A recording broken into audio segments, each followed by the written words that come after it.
Today I will be making chicken piccata. It's an Italian dish made with lemon and capers. Let's get cooking. So here I have my boneless, skinless chicken breast that I bought from Sprouts. I love Sprouts boneless, skinless chicken breasts. And what I did is I put a plastic over my wooden board and I sliced it. I sliced about 3 to 4 pieces of my boneless, skinless chicken breast because it comes like this, like really thick. So I slice it. And then I pounded it a little with this. You know this meat pounder, the tenderizer? I pounded it, I put a plastic over it, and I just pounded it slightly just to make sure it's kind of all even. So now what I do, I have it here, as you can see, I hope you can see. I am going to add,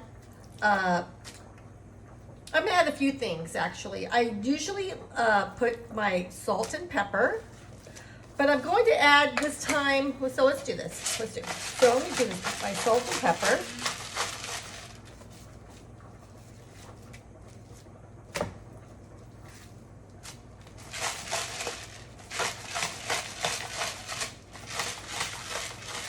Salt, this is pepper. Doing pepper first.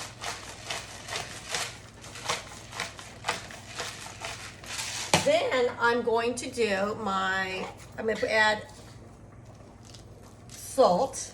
Sea salt is good. Use sea salt. Kosher. I love kosher. You know I love kosher, but it's good to have sea salt. And what I'm going to do new is, oh, here it is.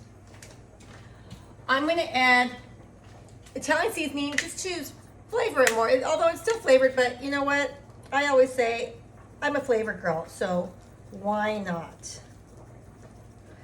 And just for health reasons, I'm going to add turmeric powder. Turmeric powder is an anti-inflammatory, and it's really good. It's healthy, and I'm going to add it for the first time because I don't think it's going to give it a much of a flavor, but it will change my flavor. But what it will do is it's a healthy thing, and it's an anti-inflammatory.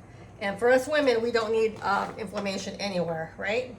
So I'm just going to add like this. And I'm going to do the same on the other side.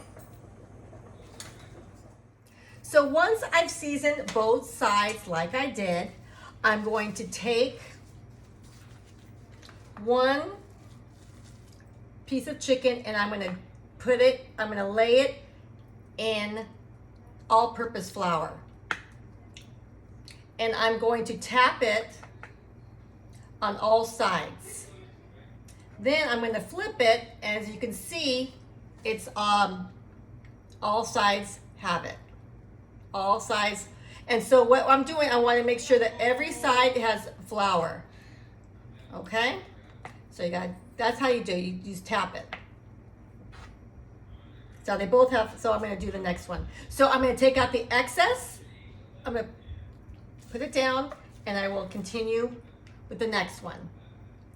I put it in my plate, and I tap it.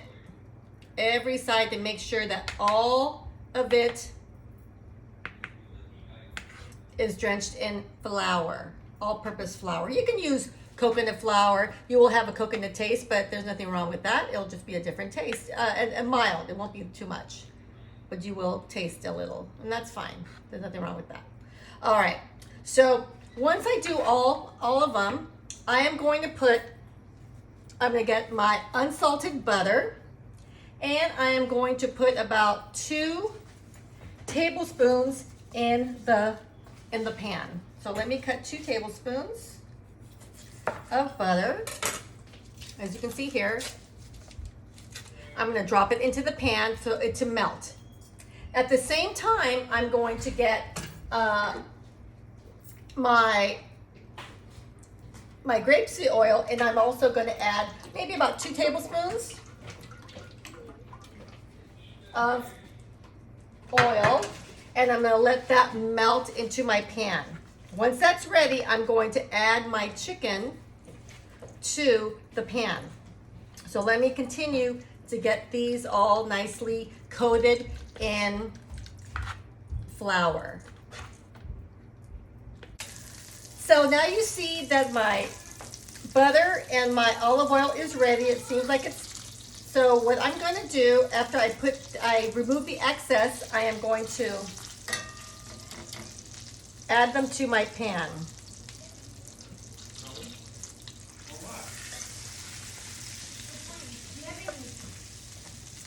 This is what I do. So I just lay them in my pan and in a medium-high heat.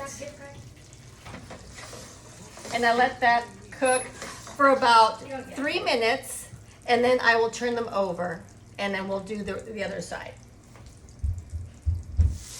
All right, now it's ready to turn around. As you can see, beautiful.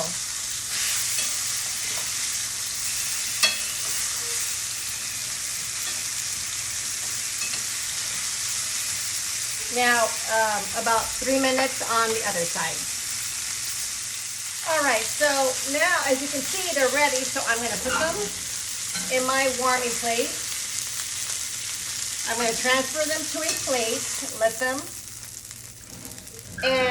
them relax, and then I have more, so I'm going to, every time you have to add more, you have to add more butter and more oil. That's what I'm doing.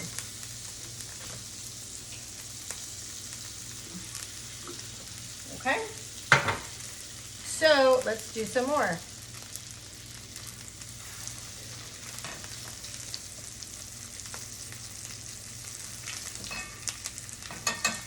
Now again, we wait 3 minutes, we turn them over another 3 minutes, and then we put them in on the platter. Okay, it's ready, and I need to turn them over. 3 more minutes on this side.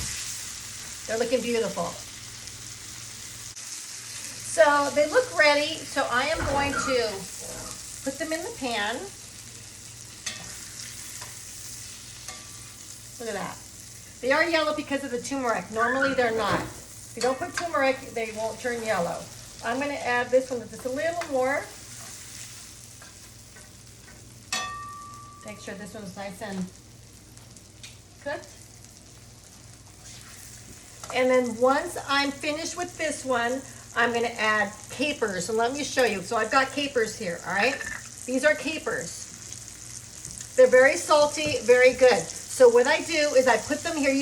Capers come in water, but you have to rinse it clean. So I'm going to add maybe about 1/3 of a cup into this and rinse them under cold water. So let me do that.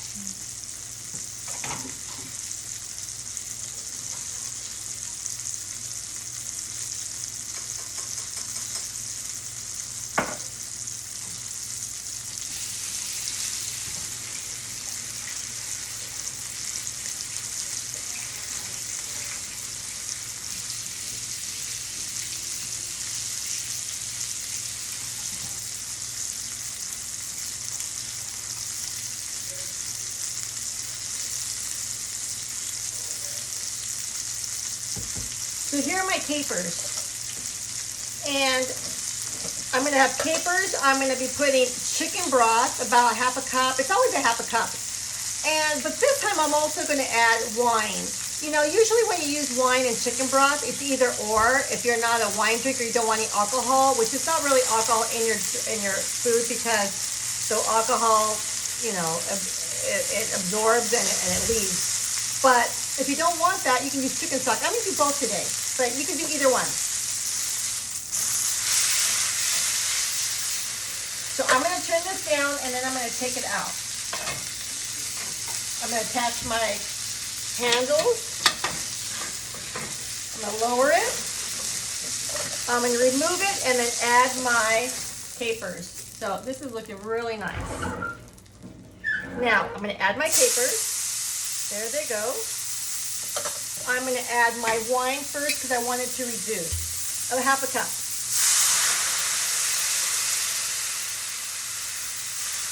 All right, that's about 1/2 cup. I'm going to take okay. I'm also going to put lemon.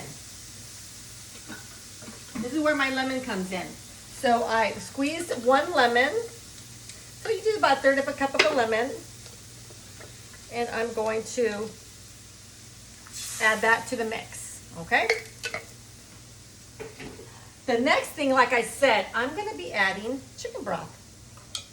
So let me stir this. What I want to happen is I want the alcohol to absorb and then I'll just put some, half a cup of chicken broth. I'll bring it up to a high heat and let that infuse. Now this is the time I want to correct my seasoning. So let me wash my hands really quick.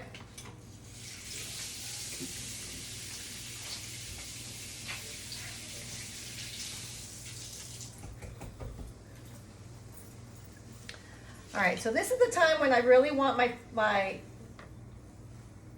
flavors to be there. So this is the time I'm going to check it. But I do want this to simmer for about, what, 2 minutes? So let this simmer for 2 minutes, and then I'm going to try my seasoning on this. Okay, so it's been simmering. So what I'm going to do now is I'm going to add the chicken back into the pan. So this way all the flavors can combine in. Now, you remember I hope you checked your flavors. If it's too lemony, maybe add some salt or pepper. Okay, so I add my chicken back into my pan and I let it simmer for about another 3 minutes, letting all the juices get into the chicken. And so while that's happening, I am going to get my plate and start to plate.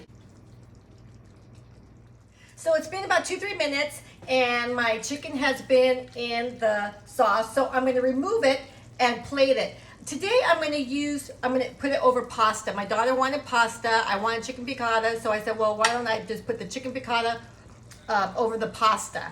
I normally either do my Mexican white rice, I'll make mashed potatoes or roasted potatoes, anything you like. This time I'm doing it differently. So I'm going to put my chicken here.